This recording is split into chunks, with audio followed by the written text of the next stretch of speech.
Hello and welcome back to John's Random Reviews. Right, we're talking multi-tools again. So I was looking online for some multi-tool pinheads and I found this. Literally, I've been looking every week for a while and I've not seen this before. So I bought this from a shop, an online shop from down in Swansea in Wales, but there is another company, there's a main company I think that makes these. So what this is a multi-tool adapter for either I think I'm got a Bosch, Fein or Festool Starlock multi-tool. Yeah, Starlock multi-tool. And what these companies, the Bosch one, the Fein and the Festool, they have two little sort of like pins in here. So what happens is you put the blade in like that and it clicks in, and these two little sort of like little pins, no, not like little pins, little anchors that come across and grab the blade, and it has like a unlocking switch, and you unlock it and these two little things pull into the middle and you can take these off. So you can imagine this is a Bosch multi-tool, a Bosch Starlock multi-tool with these two little grabbing things in here. What happens is you put that in there, and you hope you can see that little bit there, the bottom of this is hollow. You can actually feel it. It's only about probably about a millimetre thick. It's all hollow under there. And when it goes onto the multi-tool, these two little spikes open up and hold the multi-tool on. So this multi-tool adapter is made out of two pieces. The back bit is hollow. Now, instead of having this proper Starlock system with all these bits on like that, all the different Starlock bits, it has a hexagon. I hope that's right. Is that a hexagon? So in regarding this, it sort of holds on to just whatever, you know, like what's that going to be? 6 parts of that bit there.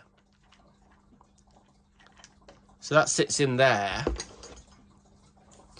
and then the two like sort of like bits that expand like that, they grab hold of that, and you can see it's been welded. You can see where it's the welding stop. It looks like it's been done on some kind of like automated machine. So the back bit's welded on to this really chunky bit of metal. You can see all the little rings on it where it's been on the machine, and it's kind of, it must have taken a bit of programming to get it to do that. My God, do you know what I mean? I thought, oh, it's quite tight. I thought, you know, it's quite tidy, that.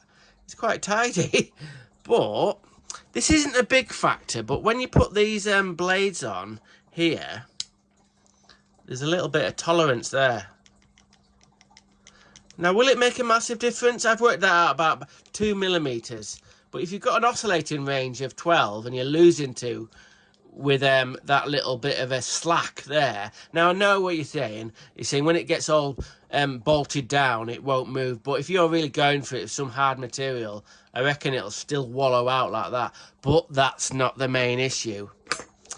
Before we talk about the main issue, I thought, oh, brilliant. I bought this for £14, 14 English pounds. So obviously this doesn't fit this machine. What I mean is it goes on, but the pin's too short. It doesn't work.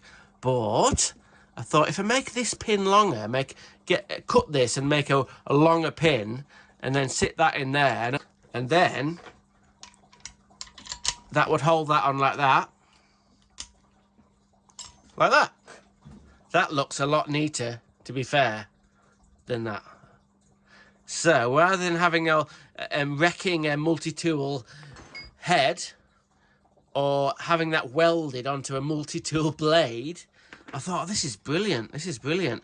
All I need to do is buy these and drill these out a little bit, make longer pins, and they're going to be more financially viable.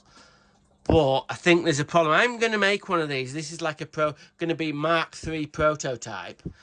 But the problem I can see with this, well, I'll show you. I'll show you what the problem is. Okay. I think the metal's too soft.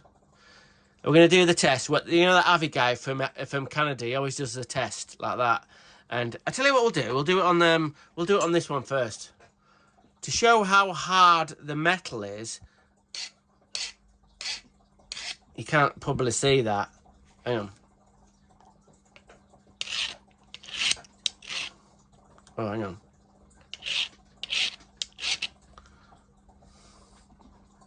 Hang on.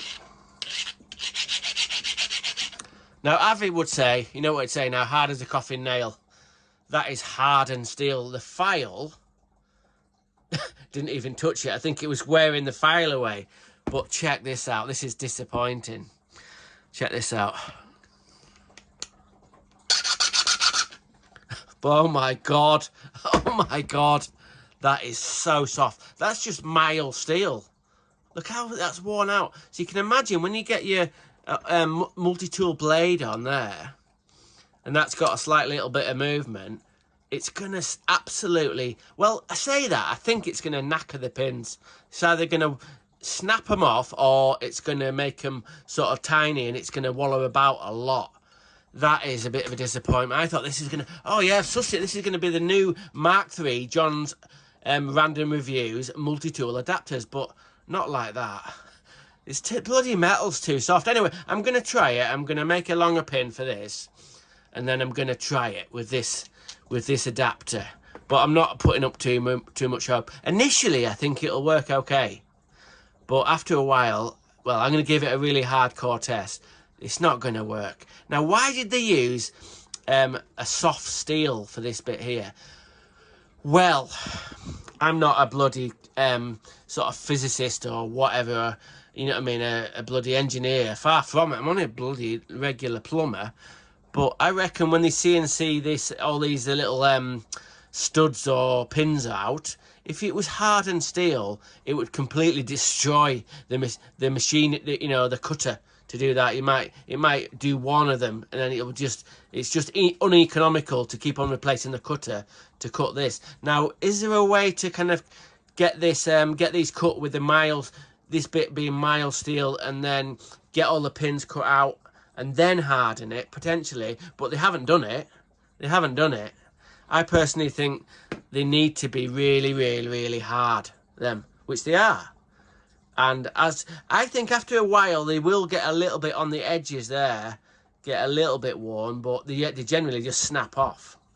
So I think my method of using this bit here and then welding it onto a bottom of a multi-tool blade, personally, I think it's going to be stronger and better than this. Now, I don't know about the Oslo tool one, how hard the metal is on that one, because I'm not really prepared to buy one, the Oslo one. But I can tell, I think that's way, look at that nick in it. That's way too soft. So my method, I think, of making a multi-tool adapter is going to be a lot better than this. But I'm going to try it. I'm going to do another, like, a sort of prototype using this one. And then I'm going to put it through its paces and see what it does to the pins. I might be bloody wrong. I don't think I am. I don't think I am. In the short term, this is going to be pretty good. But in the long term, I don't think it's going to be much good. But what do I fucking know? Well, I know a little bit, as you know. And we'll keep the grey matter ticking in my head going and see if we can figure out a better way to make these. And we're going to make it so we can get the price down. So you good people out there, I think the sweet spot, honestly, I think the sweet spot for one of these adapters is kind of like the Oslo one. Kind of like 45 quid. At the moment, I'm struggling to make one for under, well, 70 quid. Really? God, that's a lot of money to use the adapter for the flat blades. 70 quid. So I'm hoping to get that sub 50. Well, what do you reckon? I've got the new adapter on and I've got the pin lengthened. Looks rather smart, I think. It looks better than my Heath Robinson sort of adapter. But will it perform? I've had a bit of it, giving it some grief. For some reason, when I really kind of press on this tool, especially with this adapter on, it gets really hot here, so I've got to be a bit careful. But I've given it a bit of grief, and there is a little bit of wear on them pins already after using it for like quarter of an hour. He needs to go on full sea trials, really, to see if these pins are going to get damaged. Remember, this bit here is mild steel. Mild steel, that bit. So we'll just take it off. Still broken. But with the Allen key in the end, you can still click it off. He says. It's a bit of a fiddle. There. So, I got that welded up. Yeah, so the biggest worry I've got about this head is these pins. I've already put it under a little bit of a magnifying glass, and they're already getting worn a little bit on the edges of the pin. Now, that's caused by... Hang on. That's caused by that rocking. Like that. So over time, it won't snap the pins off. It'll just wear the pins so much, I think this will go kind of oscillate too much, and it'll take away from the cutting ability of this thing. But I don't know. Am I sort of impressed with it so far? Yeah, I am really. Yeah, it's all right. I've had to sort of drill the inside a little bit out so I could get the pin. The pin has a little shoulder there, and I thought rather than grind that off, I'll just make the hole a little bit bigger. So there you go. I better give it a whirl, actually. Look at that, a bit of sunshine. Anyway, what was I doing? Oh yeah, we're going to cut this little bit of this is a bit of ash, quite hard, so I'm going to give it a little bit of welly.